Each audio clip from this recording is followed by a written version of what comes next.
Hello, dear students. This is Dr. Kesari Shukla, and we are here with my lecture on Richard Steele. Students, तो जैसा कि आप लोग जानते हैं, we have studied Francis Bacon in the beginning of our classes.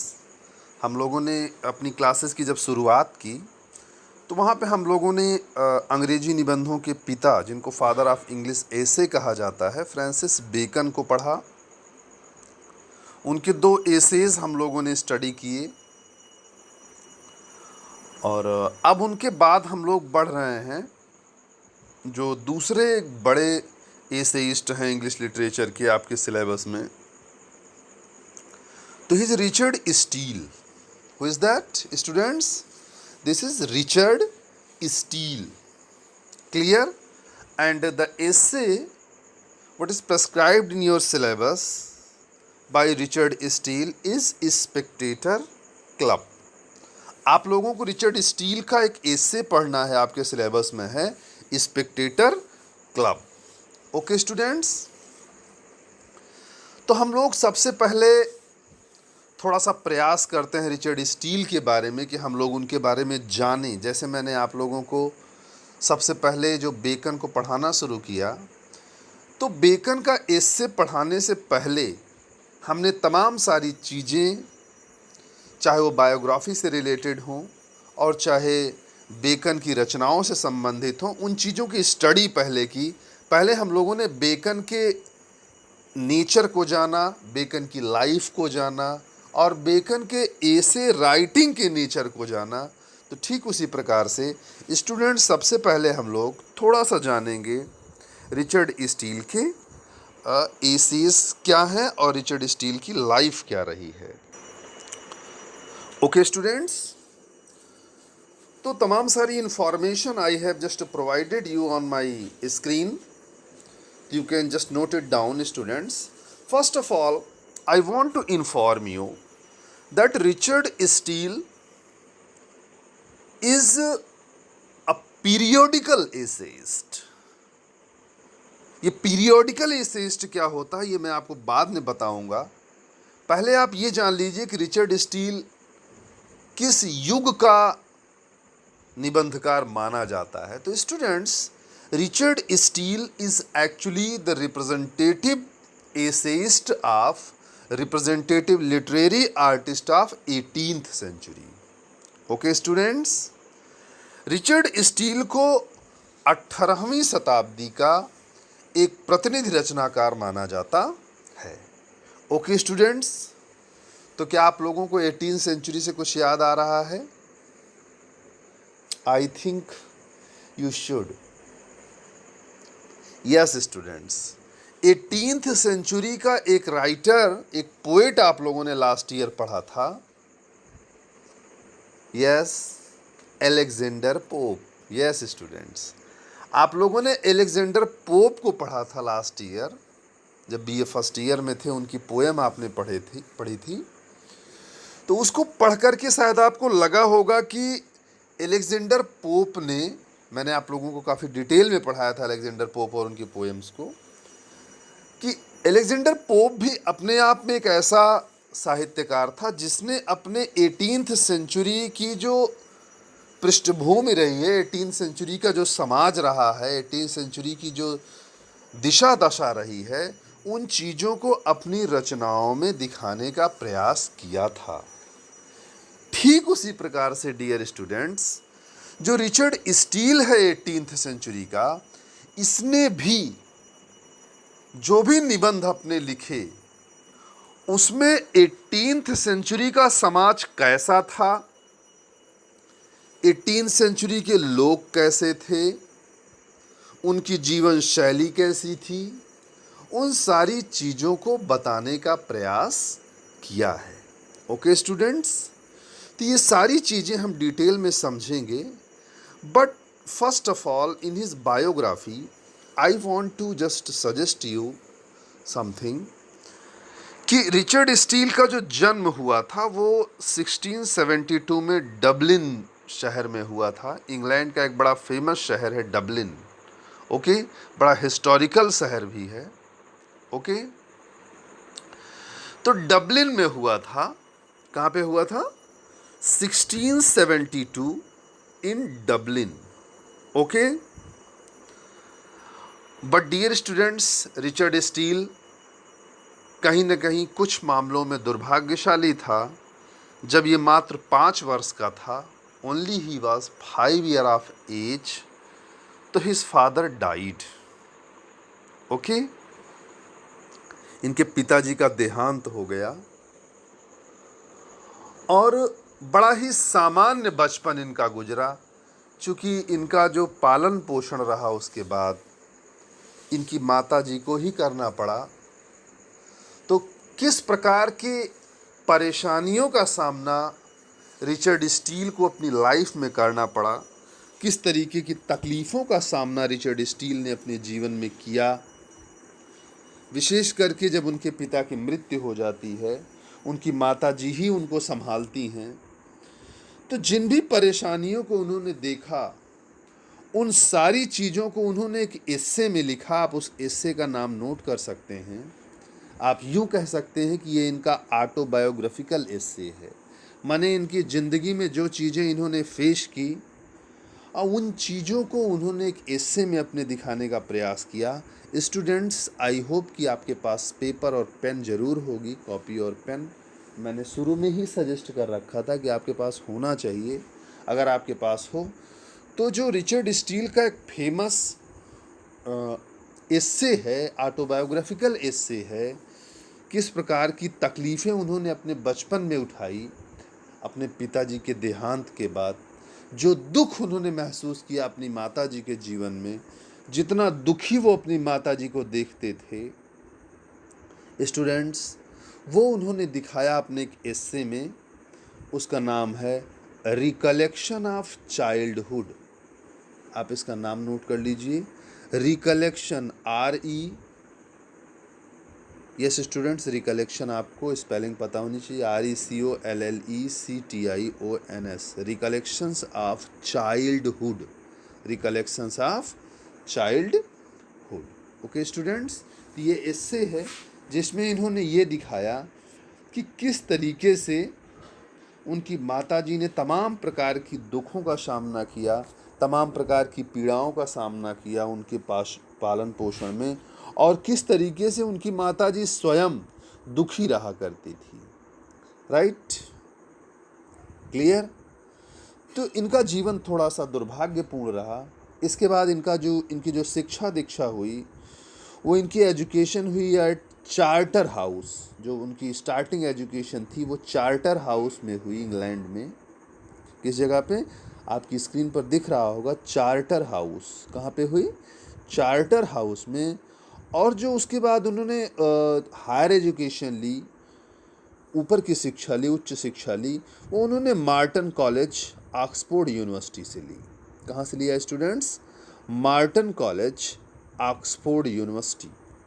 Okay, clear dear students? तो students, ये एक रिप्रेजेंटेटिव एसेइस्ट थे 10th सेंचुरी के, जो 18वीं शताब्दी थी। 18वीं शताब्दी के बारे में आपको जानना चाहिए कि जो 18th सेंचुरी थी उसको age of prose and reason कहा ही जाता था। माने लोगों का माइंड काफ़ी डेवलप था उस समय, चारों ओर की चीज़ें वो सोचने लगे थे। हालांकि सोशल सिक्योरिटी की बड़ी प्रॉब्लम्स थी उस दौर में, सामाजिक सुरक्षा बहुत अच्छी नहीं थी, आर्थिक दृष्टि से भी इंग्लैंड थोड़ा सा कमज़ोर था उस समय। लेकिन बावजूद इसके जो रीजनिंग कैपेबिलिटी थी, जो बौद्धिक विकास था, वो काफ़ी हो चुका था। और साथ साथ उस युग में एसे राइटिंग और नॉवेल राइटिंग काफ़ी सारी डेवलप हो गई थी, उपन्यासों का दौर आ चुका था और निबंधों का दौर आ चुका था। तो कहीं न कहीं उस युग की जो विशेषताएं हैं, उन चीज़ों को दिखाने का प्रयास किया रिचर्ड स्टील ने अपने निबंधों में। ओके डियर स्टूडेंट्स, मैं आपको बताना चाहता हूँ कि जो रिचर्ड स्टील है, इनके निबंधों को पीरियोडिकल एसेज कहा जाता है। क्या कहा जाता है? पीरियोडिकल एसेज कहा जाता है। स्टूडेंट्स, ये पीरियोडिकल्स क्या होते हैं ये मैं आपको आगे समझा रहा हूँ, लेकिन इनके जो प्रमुख पीरियोडिकल्स हैं, जो प्रमुख इनकी पत्रिकाएं हैं जिनको इन्होंने पब्लिश किया और जिनमें इन्होंने अपने एसेज को पब्लिश किया, वो आपकी स्क्रीन पर दिख रहे होंगे। इन्हीं की वजह से उनको प्रसिद्धि मिली निबंधों के क्षेत्र में, लेखन के क्षेत्र में, और एक प्रसिद्ध साहित्यकार के रूप में जो योगदान उन्होंने अंग्रेजी साहित्य में दिया, कहीं न कहीं इन्हीं पीरियोडिकल्स को श्रेय जाता है। पहला जो उनका फेमस पीरियोडिकल है जो 1709 में पब्लिश हुआ। कब पब्लिश हुआ स्टूडेंट्स? 1709 में इनका जो पीरियोडिकल है, वो पहला पीरियोडिकल जो इन्होंने पब्लिश किया वो था द टाइटलर। क्या नाम था उसका? The Tytler. और ये स्टूडेंट्स आपको जानना चाहिए कि जो टाइटलर इन्होंने पब्लिश किया तो वो अकेले नहीं पब्लिश किया, इनके एक बड़े ही क्लोज फ्रेंड हुआ करते थे, जोसेफ एडिसन। कौन हुआ करते थे? Joseph Addison. बड़े ही पक्के दोस्त थे दोनों लोग, very close friends, Richard Steele and Joseph Addison were. तो दोनों ने मिल करके द टाइटलर पब्लिश किया 1709 में। स्टूडेंट्स, आपको ध्यान रखना चाहिए कि आपको जोसेफ एडिसन को भी अपने सिलेबस में पढ़ना है। नेक्स्ट राइटर आपकी जोसेफ एडिसन ही है।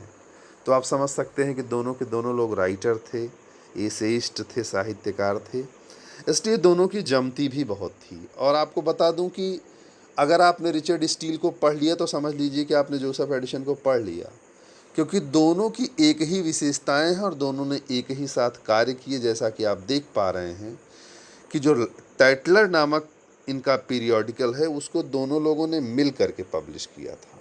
ओके। इसके बाद 1711 में 2 साल बाद इन्होंने अपना अगला पीरियोडिकल पब्लिश करना शुरू किया। उसका नाम है द स्पेक्टेटर। क्या नाम है?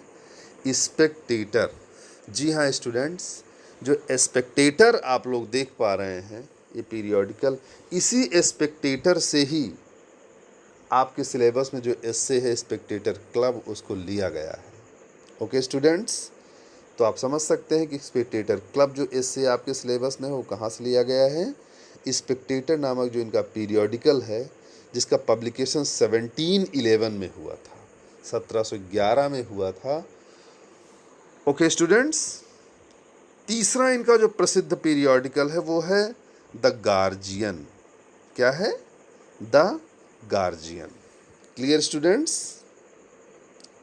इसके बाद चौथा जो इनका प्रसिद्ध पीरियोडिकल है वो है द इंग्लिश। क्या नाम है स्टूडेंट्स? The English. राइट। क्या नाम है? The English. स्टूडेंट्स, आप लोगों से रिक्वेस्ट है कि आप लोग पेपर और पेन के साथ होंगे, आई होप, और इन सारी चीज़ों को प्लीज़ नोट करते चलिए आप लोग। ठीक है? ये चीज़ें न केवल अभी आपके काम आने वाली हैं, जो आप लोग सेकेंड ईयर की प्रिपरेशन कर रहे हैं, सेकेंड ईयर के स्टूडेंट्स हैं, तो these things are not only important for this year examination but also for your future uses. जो भविष्य में आप लोग अगर तैयारी करते हैं इंग्लिश के क्षेत्र में, इंग्लिश लिटरेचर से संबंधित परीक्षाएं देते हैं, शिक्षक की परीक्षा देते हैं तमाम प्रकार के, चाहे वो हायर एजुकेशन हो, चाहे वो आपका जो LT ग्रेड होता है, TGT होता है, PGT होता है, उनके एग्ज़ाम्स के लिए भी ये सारे पॉइंट्स बड़े ही महत्वपूर्ण हैं। आपसे एग्ज़ाम में पूछ लिया जाए कि द लबर किसने पब्लिश किया, तो आपको पता होना चाहिए कि द लबर किसने पब्लिश किया? Richard Steele. ओके, तो ये मैंने आपको कुछ उनके फेमस पीरियोडिकल्स के बारे में बताया। द टाइटलर, फिर से दोहरा देता हूँ, द टाइटलर किसके साथ मिलकर के पब्लिश किया? जोसेफ एडिसन के साथ मिलकर के इन्होंने पब्लिश किया 1709 में। उसके बाद द स्पेक्टेटर इन्होंने पब्लिश किया 1711 में। उसके बाद जो इनका तीसरा पीरियोडिकल रहा वो द गार्जियन रहा। क्या स्टूडेंट्स? The guardian. और उसके बाद इनका जो चौथा पीरियोडिकल रहा वो रहा द इंग्लिश। क्या रहा? The English. Okay students. और अगला जो इनका प्रसिद्ध पीरियोडिकल रहा जिसमें इन्होंने अपने एसेस पब्लिश किए, द लवर। क्या नाम रहा? The lover. स्टूडेंट्स, चूंकि हम लोग इनकी लाइफ को भी डिस्कस कर रहे हैं, इनकी रचनाओं को डिस्कस कर रहे हैं, तो स्टूडेंट्स रिचर्ड स्टील ने 2 बार शादी की। इनकी जो पहली पत्नी थी जिनसे इन्होंने 1706 में मैरिज की, 1706 में इन्होंने शादी की, मिसेस मार्गनेट। क्या नाम था उनका? मिसेस मार्गनेट नाम था। 1706 में शादी की। लेकिन दुर्भाग्य रहा कि कुछ समय सुखद वैवाहिक जीवन जीने के बाद उनकी डेथ हो गई। मार्गरेट नहीं रही दुनिया में। तो फिर रिचर्ड स्टील ने दोबारा शादी की मैरी के साथ। इनकी सेकेंड वाइफ का नाम क्या रहा? मैरी रहा। ओके स्टूडेंट्स, तो ये थोड़ा सा मैंने आपको बायोग्राफी डिस्कस की कि किस तरीके के व्यक्ति रहे जोसेफ एडिसन। और एज ए मैन अगर मैं बात करूं तो as a man Richard Steele was an emotional fellow. बड़े ही भावनात्मक व्यक्ति थे और समाज की छोटी छोटी चीज़ों से बड़ी आसानी से प्रभावित हो जाते थे। राइट? जो चीज़ें समाज में घट रही हैं वो चीज़ें इनको टच कर जाती थी। ऐसा नहीं होता था कि जो चीज़ें, 2 प्रकार के लोग होते हैं स्टूडेंट्स, एक सेंसिटिव होते हैं, एक इनसेंसिटिव होते हैं। सेंसिटिव लोग वो होते हैं जो उनके आसपास जो चीज़ें घट रही हैं, समाज में जो चीज़ें वो देख रहे हैं, अपने आसपास जो भी बातें वो महसूस कर रहे हैं, उनसे वो प्रभावित होते हैं। उनको नज़रअंदाज नहीं कर पाते हैं, उनके बारे में सोचते हैं, उनके बारे में चिंतन करते हैं, उनको सुधारने का प्रयास करते हैं। वो उनको सेंसिटिव कहा जाता है, उनको इमोशनल कह सकते हैं हम। तो रिचर्ड स्टील कहीं न कहीं इसी नेचर का व्यक्ति था कि उसने समाज में अपने आसपास जो चीज़ों को देखा उनसे बड़ा प्रभावित हुआ और उन चीज़ों को सुधारने का भी प्रयास किया। राइट? ये मैंने तमाम सारी चीज़ें आपको रिचर्ड स्टील की लाइफ के बारे में बताई, जो इस एसे स्पेक्टेटर क्लब का राइटर है। अब थोड़ा सा हम लोग जान लेते हैं कि Richard Steele as an essayist कैसा व्यक्ति था। माने उनके निबंधों की कौन कौन सी विशेषताएं थी, उन्होंने अपने निबंधों में किन चीज़ों को दिखाने का प्रयास किया है। यस स्टूडेंट्स, तो हम लोग थोड़ा सा चर्चा कर लेते हैं। I want to discuss Richard Steele as an essayist. Means what are the qualities of Richard Steele's essays are. Major characteristics of Richard Steele's essays. Means what kind of subject matter and what kind of application we can watch in the essays of Richard Steele. What kind of approach he has in his essays. Richard Steele के निबंधों में क्या चीज़ें आपको देखने के लिए मिलेंगी, क्या खास बातें हैं, उन चीज़ों को थोड़ा सा हम जानने का प्रयास करते हैं स्टूडेंट्स। तो पहली चीज़ जो आपको मैं बताना चाहता हूं कि steel is a periodical essayist. Means Richard Steele एक पीरियोडिकल एसेइस्ट है। पीरियोडिकल एसेइस्ट से मतलब स्टूडेंट्स क्या होता है, इनको पीरियोडिकल एसेइस्ट क्यों कहते हैं, आइए हम लोग इस बात को समझते हैं। इसको समझने के लिए सबसे पहले हमको पीरियोडिकल एसे समझना पड़ेगा कि पीरियोडिकल एसे किसको कहते हैं। और स्टूडेंट्स, पीरियोडिकल एसे को समझने से पहले हम सब लोगों को पहले पीरियोडिकल समझना पड़ेगा। ओके स्टूडेंट्स, ये पीरियोडिकल्स क्या होते हैं। और स्टूडेंट्स, पीरियोडिकल्स को समझने से पहले हमको पीरियड समझना पड़ेगा। स्टूडेंट, जैसे आप लोग पीरियड वर्ड सुने होंगे, राइट? ये पीरियड क्या होता है? जैसे आप लोग कॉलेज में पढ़ते हैं तो ये कहते हैं ये इंग्लिश का पीरियड है, ये सोशियोलॉजी का पीरियड है, राइट? ये पीरियड जो होता है, पीरियड का मतलब होता है कि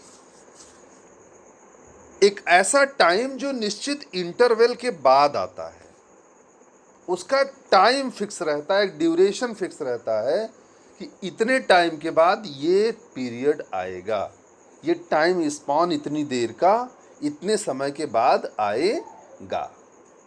आज इतने बजे आया है तो कल फिर इतने बजे आएगा, फिर परसों इतने बजे आएगा, राइट? या वीक में एक बार आएगा या महीने में एक बार आएगा, तो उसको हम पीरियड कहते हैं। पीरियड का मतलब जो एक निश्चित समय अंतराल के बाद होता है, उसको हम क्या कहते हैं? पीरियड कहते हैं। ओके स्टूडेंट्स, जैसे कभी कभी कोई चीज़ जब एक हफ्ते में एक बार हो रही है तो उसका पीरियड क्या माना जाएगा? उसका पीरियड वीकली माना जाएगा। क्लियर? Weekly period, right? इसी तरीके से अगर एक महीने में एक बार तो मंथली पीरियड माना जाता है, उसको क्या कहते हैं? मंथ का पीरियड कहते हैं। क्लियर? एक महीने में उसका टाइम फिक्स है कि एक महीने के बाद इस टाइम पे ये पीरियड आएगा। ओके स्टूडेंट्स, ये टाइम आएगा। क्लियर? तो वो मंथ का पीरियड माना जाता है। इसीलिए कुछ पीरियड क्या होते हैं?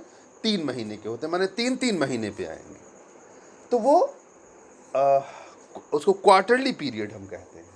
और 6-6 महीने पे जो पीरियड आता है उसको हम क्या कहते हैं? हाफ ईयरली कहते हैं। और जो एक साल का पीरियड होता है उसको एनुअल पीरियड कहते हैं, राइट? Clear students? अब पीरियड का मतलब आप समझ गए होंगे, जो एक निश्चित रेगुलर इंटरवल पे, रेगुलर अंतराल पे होता है उसको क्या कहते हैं? पीरियड कहते हैं। तो पीरियड से बना पीरियोडिकल। क्या बना? पीरियोडिकल। पीरियोडिकल स्टूडेंट्स कहते हैं तमाम सारी जो मैगजीन्स होती हैं, तमाम सारे न्यूज़पेपर होते हैं, समाचार पत्र और पत्र पत्रिकाएं होती हैं, तमाम पत्रिकाएं होती हैं जो एक निश्चित अंतराल पे पब्लिश होते हैं। क्या होते हैं?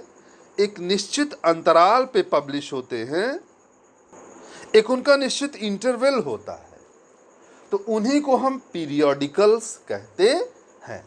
जैसे मान लीजिए कोई मैगजीन है, तो वो मान लीजिए एक हफ्ते में एक बार आती है, राइट? इसका मतलब इस हफ्ते में एक बार आएगी, फिर अभी रोज नहीं आएगी, फिर अगले हफ्ते में आएगी, फिर 7 डेज बाद फिर अगले हफ्ते में आएगी। तो वो मैगजीन क्या मानी जाएगी? वीकली पीरियोडिकल कहा जाएगा उसको। क्या कहा जाएगा? जो एक एक हफ्ते में पब्लिश हो रही है उस मैगजीन को हम क्या कहेंगे? वीकली पीरियोडिकल कहेंगे। ओके स्टूडेंट्स, इसी तरीके से हो सकता है कि कोई ऐसी मैगजीन हो या कोई ऐसा न्यूज़पेपर हो जो महीने में एक बार आता हो। जैसे जो ये एम्प्लॉयमेंट वाले पेपर आते हैं, जो रोजगार समाचार आता है, तो मान लीजिए महीने में वो एक बार आता है, राइट? तो उसको हम मंथली पीरियोडिकल कहते हैं। तमाम सारे ऐसे समाचार पत्र होते हैं, तमाम सारी ऐसी मैगजीन्स, पत्रिकाएं होती हैं, पता लगेगा वो पत्रिका महीने में सिर्फ एक बार पब्लिश होती है, उसको एक महीने तक लोग पढ़ते हैं, फिर अगले महीने फिर अगली आ जाए, जैसे इंडिया टुडे, राइट?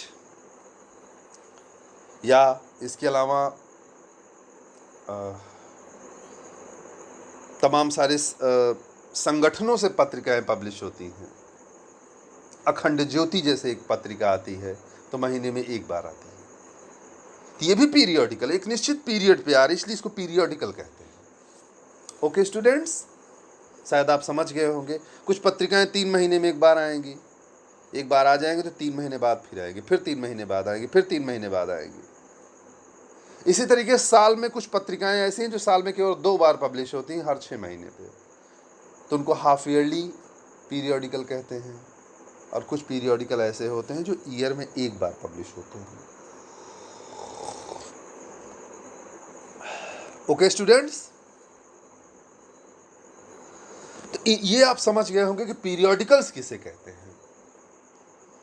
तो स्टूडेंट्स यहाँ मैं आपको बताना चाहता हूँ कि जो रिचर्ड स्टील है, इसने ये पीरियोडिकल्स पब्लिश किए, माने ये मैगजीन्स का पब्लिकेशन करता था जो एक निश्चित टाइम इंटरवल पे पब्लिश होती थी। क्लियर? तो आप समझ गए होंगे कि इनका जो ये पीरियोडिकल स्पेक्टेटर है, ये है क्या। जी हाँ स्टूडेंट्स, स्पेक्टेटर एक मैगजीन है, एक पेपर है, राइट, एक पत्र है जो एक निश्चित अंतराल पे पब्लिश होता था।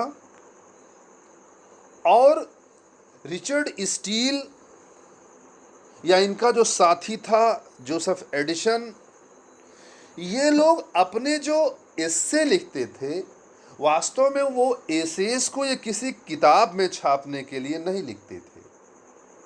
जैसे आपने देखा फ्रांसिस बेकन के सारे एसेस बाकायदा किताब में पब्लिश हुए हैं, काउंसिल्स। तो रिचर्ड स्टील ने या जोसेफ एडिसन ने कभी सोचा भी नहीं था कि हमारे ये निबंध आने वाले समय में बीए सेकेंड ईयर के सिलेबस में पढ़े जाएंगे। उसने कभी इनको किताबों में छपने के लिए लिखा ही नहीं था। वो तो केवल अपने समाचार पत्र, जिसको कह सकते हैं पत्र कह सकते हैं, या मैगजीन जो छापता था, उसी मैगजीन में छपने के लिए लिखता था, या यूं कह सकते हैं कि लोगों का मनोरंजन करने के लिए लिखता था। जैसे आज आप लोग तमाम सारे न्यूज़पेपर देखते होंगे तो उसमें संपादकीय छपते हैं। तमाम सारे ब्लॉगिस्ट हैं, ब्लॉग लिखते हैं अपना न्यूज़पेपर में, संपादकीय छपती रहती है। तो वो ये थोड़ी लिखते हैं किताबों में छपने के लिए, वो तो समाचार पत्रों में लिखने के लिए लिखते हैं, समाचार पत्रों में छपने के लिए लिखते हैं। तो ठीक उसी प्रकार से डियर स्टूडेंट्स, रिचर्ड स्टील क्या करता था। रिचर्ड स्टील अपने एसेस को जो लिखता था वो केवल इन्हीं पत्र पत्रिकाओं में पब्लिश होने के लिए लिखता था। कभी स्पेक्टेटर में, कभी टाइटलर में, कभी गार्जियन में, राइट। और जो उसका उद्देश्य होता था वो केवल और केवल लोगों का मनोरंजन करना और लोगों के अंदर जो फॉलीज है, जो कमियां हैं, उनको दिखा करके उनको सुधारना। इसीलिए उसके जो एसेज थे वो स्टूडेंट्स सटायरिकल थे। आप इसको नोट कर सकते हैं स्टूडेंट्स कि जो रिचर्ड स्टील के जो एसेज थे they are satirical in nature. Satire माने व्यंग, इसको नोट कर सकते हैं आप लोग कि जो इनके पीरियोडिकल एसेज रहे, जो इन्होंने टाइम टू टाइम पब्लिश किया, उनमें जो एसेज इन्होंने लिखे वो एसेज पीरियोडिकल्स थे, सटायर से भरे हुए थे, व्यंगों से भरे हुए थे। जो चीज़ें वो समाज में देख पा रहे थे उन चीज़ों को अपने पीरियोडिकल्स में वो पब्लिश करते थे। राइट स्टूडेंट्स, तो आई थिंक आप समझ गए होंगे कि इनको पीरियोडिकल एसेज क्यों कहा जाता है, क्योंकि इन्होंने अपने जो एसेज हैं उनको किसी पर्टिकुलर बुक में पब्लिश होने के लिए नहीं लिखा था, बल्कि इन्होंने अपने एसेज को अपने पीरियोडिकल्स के लिए लिखा था, अपने पीरियोडिकल्स में पब्लिश होने के लिए लिखा था। ओके स्टूडेंट्स, जो दूसरी खास बात है जो दूसरी खास बात है रिचर्ड स्टील के एसेज की, वो है कि he is a social reformer. Social reformer का मतलब क्या होता है स्टूडेंट्स? सोशल रिफॉर्मर का मतलब समाज सुधारक। माने Richard Steele wanted to improve the society. What kind of shortcomings he was watching all around him? He wanted to attract the attention of the men of his contemporary society towards those follies and shortcomings, to just improve them, to just reform them. Richard Steele अपने आसपास जो देखता था, उन चीज़ों को अपने essays में वो लिखता था, इसलिए ताकि लोग उन चीज़ों से परिचित हो सकें, लोग उनको देख सकें, लोग उनसे परिचित हो सकें और वो अपने अंदर सुधार लाए, अपनी जीवन शैली में सुधार लाए, अपने जीवन के स्तर में सुधार लाए। स्टूडेंट, जो 18th सेंचुरी थी, एक्चुअली जो लोग थे वो बड़ी लेविश लाइफ जी रहे थे। उस समय जो समाज था उसमें ऐसा कैटेगराइजेशन हो गया था कि केवल समाज में दो ही वर्ग बचे हुए थे। एक हायर क्लास ऑफ सोसाइटी बची हुई थी, जिसको आप एरिस्टोक्रेटिक फैमिलीज कहते हैं, और दूसरा जो था वो एकदम लोअर क्लास ऑफ सोसाइटी था। माने एक ऐसा वर्ग था जो खाने के लिए भी परेशान था, भोजन के लिए परेशान था। तो किस तरीके से एक वर्ग ऐसा था जो बड़ी लेविश लाइफ जीता था, लग्जरियस लाइफ जीता था,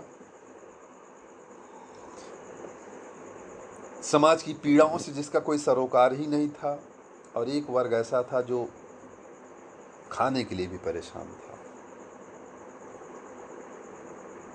कॉफी हाउसेस डेवलप हो गए थे।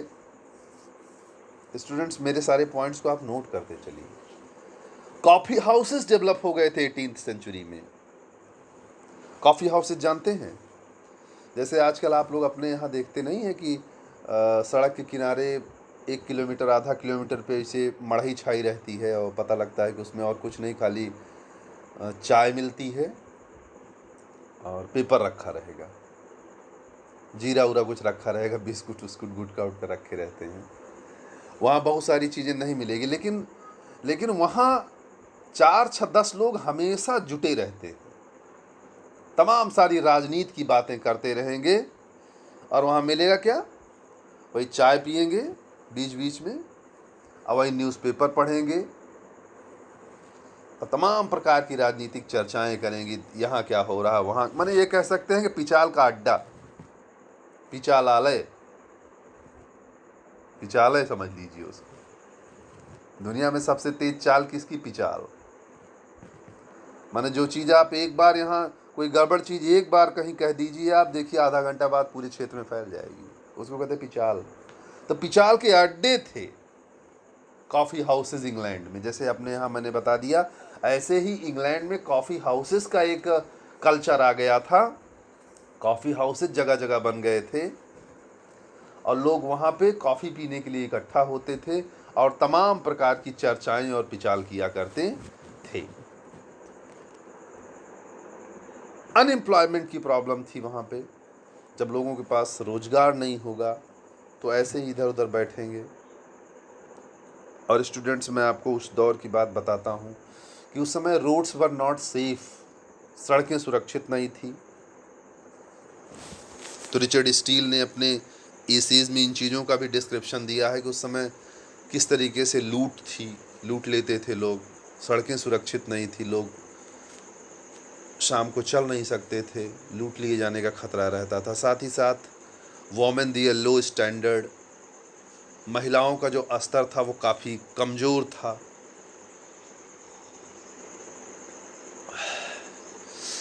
Students, we are enjoying it also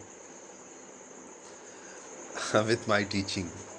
मैं आपको पढ़ाते पढ़ाते चाय की भी चुस्कियाँ ले रहा हूँ, और ऐसी व्यवस्था में आप लोग पढ़ रहे हैं कि आप लोग भी पढ़ते वक्त भी चाय की चुस्की ले सकते हैं। कुछ बच्चे तो लेट के पढ़ते होंगे आराम से ना। चलिए एंजॉय कीजिए, सारी चीज़ें आपकी स्क्रीन पे है ही हैं। यहाँ मैं आपको बताता चलूँ कि जब आप लोग पढ़ेंगे इसको, तो हो सकता है तमाम सारे स्टूडेंट्स के पास किताबें न हों इस समय, क्योंकि आप लोग कॉलेजेस नहीं आ पा रहे हैं और बुक स्टॉल तक नहीं पहुँच पा रहे हैं। कोरोना ऐसी समस्या खड़ा कर दिया है कि आप लोग संकट में हैं इस समय। मैं समझ सकता हूँ आपकी समस्याएं। तो आप लोगों के पास अगर किताबें नहीं होंगी तो कोई दिक्कत नहीं है। जैसा कि आप लोग पिछले हिस्से में पढ़े फ्रांसिस बेकन को, कि पूरा एस्से मैंने पढ़ाया और उसका टेक्स्ट आपकी स्क्रीन पे अवेलेबल रहता था, आप उसको वहीं से पढ़ सकते थे। तो वैसे ही मैं रिचर्ड स्टील का भी जो एस्से पढ़ाऊंगा आप लोगों को, तो उसमें भी टेक्स्ट आपकी स्क्रीन पे अवेलेबल रहेगा।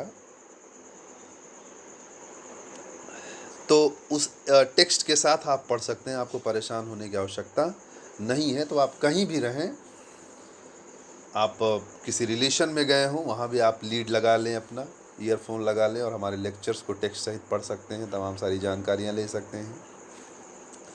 या आप आराम से लेटे हुए हैं, बैठने का मन नहीं कह रहा है, अभी सर्दियाँ आ रही हैं, तो सर्दियों में आप आराम से रजाई के अंदर भी रहें या कहीं पे तपता ताप रहे हैं, कहीं पे बैठे हैं, तो आप आराम से लेक्चर्स को पढ़ सकते हैं। तो कहीं ना कहीं इस व्यवस्था में की सुविधा आपको मिल गई है कि जो चीज़ें आप नहीं समझ पाए हैं उसको बार बार पढ़ सकते हैं, राइट।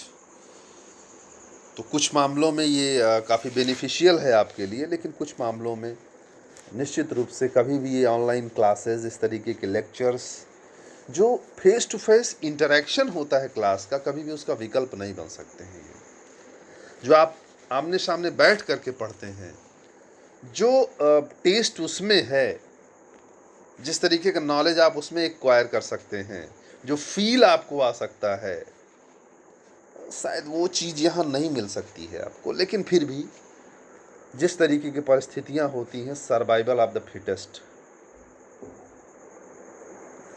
जो आदमी परिस्थितियों के साथ फिट हो जाता है वही कहीं ना कहीं सोसाइटी में सरवाइव कर पाता है। ओके स्टूडेंट्स, तो हम लोग आगे चलते हैं। तो जो चीज़ें देखा रिचर्ड स्टील ने सोसाइटी में, अपने उन पीरियोडिकल्स में, चूंकि इसीलिए इसने पीरियोडिकल्स में लिखना स्टार्ट किया, ताकि सोसाइटी को इम्प्रूव कर सके, उसको रिफॉर्म कर सके, सुधार सके। क्योंकि अगर किसी किताब में लिखता तो लोगों को इंटरेस्ट किताबों में नहीं होता है, लोग किताब पढ़ना उड़ना पसंद नहीं करते हैं, उनको मनोरंजन चाहिए, तो वो मैगजीन पढ़ते हैं और पेपर पढ़ते हैं। इसीलिए इसने अपने एसेस को मैगजीन और पेपर में पब्लिश करना शुरू किया और उसको बड़ा टेस्टी बना के परोसा, उसमें व्यंग शामिल किया। व्यंग क्या होता है? व्यंग जब आप सुनते हैं, पढ़ते हैं, तो आपको हंसी आती है, मनोरंजन होता है आपका, लेकिन उसके पीछे राइटर का जो उद्देश्य होता है, एसेइस्ट का जो उद्देश्य होता है, वो आपको सुधार करना होता है, आपकी कमियों को मनोरंजक तरीके से प्रस्तुत करके, व्यंगात्मक तरीके से सटायर करके। बहुत बड़ी क्वालिटी है स्टील के एसेस की, सटायर, व्यंग। तो उस व्यंग के माध्यम से वो कहीं ना कहीं आपको सुधारने का प्रयास करता है, आपको इम्प्रूव करने का प्रयास करता है, आपके अंदर रिफॉर्मेशन लाने का प्रयास करता है, सुधार लाने का प्रयास करता है। तो शायद आप लोग समझ गए होंगे किस तरीके से सोसाइटी को वो सुधारने का प्रयास कर रहा था अपने एसेस के माध्यम से। इसके अलावा रिचर्ड स्टील को सोशल रिप्रेजेंटेटिव माना जाता है। ये सोशल रिप्रेजेंटेटिव स्टूडेंट्स क्या होता है?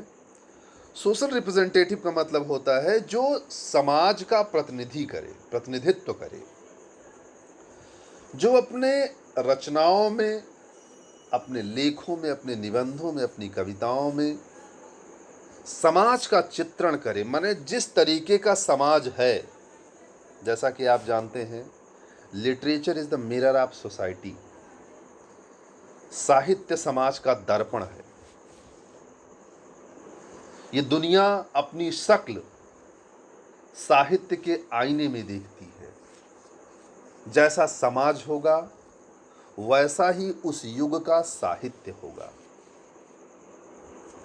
जैसे प्यारे विद्यार्थियों, प्यारे बच्चों, जैसे आप लोगों ने मुंशी प्रेमचंद को पढ़ा होगा हिंदी में, तो जब मुंशी प्रेमचंद को आप पढ़ते हैं तो निश्चित रूप से आप समझ पाते हैं कि जिस तरीके का दारिद्र विमर्श उनकी रचनाओं में देखने के लिए मिलता है, जिस तरीके की गरीबी वो दिखाते हैं, जिस तरीके की परेशानियां दिखाते हैं, इससे सिद्ध होता है कि जिस दौर में वो थे उस समय का समाज जैसा था, चाहे वो जातिगत आधार पे हो, चाहे वो ऊंच नीच को लेकर के हो, चाहे आर्थिक आधार पे जो डिस्क्रिमिनेशन था सोसाइटी में, चाहे जो पिछड़ापन था, छुआछूत की समस्या थी, तो जिस तरीके के समाज में चीजें उसने देखी, उसने अपनी रचनाओं में दिखा दिया उनको। इसीलिए मुंशी प्रेमचंद को अपने समाज का सोशल रिप्रेजेंटेटिव कहा जाता है, समाज का प्रतिनिधित्व करने वाला व्यक्ति कहा जाता है, समाज का आईना माना जाता है उनकी रचनाओं को। ठीक उसी प्रकार से यहाँ पे आपका जो रिचर्ड स्टील है, ये भी एक सोशल रिप्रेजेंटेटिव है। माने what ever he has seen all around him in the society, जो एरिस्टोक्रेटिक फैमिलीज का लेविश लाइफ उसने देखी, जो दिखावा देखा, जो फैशन देखा, जो झूठा घमंड दिखा उसको समाज में के उच्च वर्ग के लोगों में, उसको उसने दिखाया। कैसे लोग समाज में दिखाने के लिए कुछ और जी रहे हैं और हकीकत में उनकी जीवन शैली कुछ और है, उन चीजों को रिचर्ड स्टील ने दिखाने का प्रयास किया। कैसे समाज का एक वर्ग परेशान है, माने किस तरीके से कॉफी हाउसेस की लाइफ है, किस तरीके से सड़कों की लाइफ है, किस तरीके से आम आदमी का जीवन है, किस तरीके से लोगों की परेशानियां हैं, किस तरीके से बड़े लोग जी रहे हैं, उन सारी चीज़ों को जो उसने देखा अपने समाज में, अपने आसपास, उन चीज़ों को व्यंग्यात्मक तरीके से, व्यंग के माध्यम से, हास्य के माध्यम से, ह्यूमर मीन्स हंसना, मनोरंजन, तो ये भी बहुत बड़ी विशेषता है रिचर्ड स्टील के एसेज में। ह्यूमर आपको देखने के लिए मिलेगा, हास्य आपको देखने के लिए मिलेगा, इंटरटेनिंग लहजा होता है रिचर्ड स्टील का उनके एसेज में। तो रिचर्ड स्टील ने अपने एसेज में, जो उन्होंने अपने पीरियोडिकल्स में पब्लिश किए, उसमें उन्होंने ह्यूमर के माध्यम से, हास्य के माध्यम से, सटायर के माध्यम से, व्यंग के माध्यम से अपने समाज का रिप्रेजेंटेशन किया, अपने समाज को दिखाने का प्रयास किया। इसीलिए उनको सोशल रिप्रेजेंटेटिव कहा जाता है। राइट स्टूडेंट्स, आप मेरे ख्याल से समझ गए होंगे। इसके अलावा जो रिचर्ड स्टील है, a writer of philosophic mind, वो एक फिलोसफिक माइंड का व्यक्ति है, एक दार्शनिक चिंतन भी प्रस्तुत करता है। अपने मनोरंजक निबंधों में वो समाज के रिप्रेजेंटेशन से शुरू करता है। वो एक ऐसे मोड़ से शुरू करता है जो समाज के प्रैक्टिकल ग्राउंड पर है, लेकिन धीरे धीरे वो आगे बढ़ते हुए उसका जो दृष्टिकोण है, वो जीवन के यथार्थवादी दृष्टिकोण की ओर, एक प्रैक्टिकल फिलॉसफी की ओर बढ़ जाता है, जो लोगों को टच करता है, जो लोगों के हार्ट को टच करता है। वहाँ तक एक दार्शनिक दृष्टिकोण, जो जीवन का यथार्थवादी दृष्टिकोण है, उस तरफ वो अपनी रचनाओं को लेकर के जाता है। इसलिए उनकी रचनाओं में हमको कहीं ना कहीं इनडायरेक्ट में एक डीप फिलॉसफी भी देखने के लिए मिलती है। इसके अलावा स्टूडेंट्स, जो रिचर्ड स्टील है वो डिडक्टिक एंड मोरलिस्ट है, माने उसकी रचनाओं में आपको नैतिकता देखने के लिए मिलेगी। राइट, जैसे अगर आप उनके एक एसे ट्रम्पेट क्लब को पढ़ें, बड़ा फेमस एसे है ट्रम्पेट क्लब। अगर ट्रम्पेट क्लब को आप देखें तो वो लोगों को सलाह देता है किस तरीके से आपको बात करनी चाहिए। ज़्यादा बात करने वाले लोग जो टू मच टॉकेटिव होते हैं, बहुत बोलने वाले लोग होते हैं, उनकी क्रेडिबिलिटी कम होती है, इसलिए वो वहाँ पे ये दिखाने का प्रयास करता है कि आप लोग कम से कम बोलिए, जो बोलिए अच्छा बोलिए, सही बोलिए, तब आपकी बातों की कद्र होगी। तो इस तरीके से वो एक डिडैक्टिक और मोरलिस्ट भी है अपने एसेज में। ये सारी विशेषताएं आपको उनके एसेज में देखने के लिए मिलेंगी स्टूडेंट्स। तो मेरी ख्याल से आज आप लोगों को मैंने रिचर्ड स्टील की बायोग्राफी और उनके एसेज की खास बातें काफ़ी सारी बता दी। अब नेक्स्ट लेक्चर आपको हम कल देंगे और कल आपको उनका एसे स्टार्ट करेंगे, Spectator club, the text study of Spectator club I will start tomorrow. Thank you students, thanks a lot, thank you very much.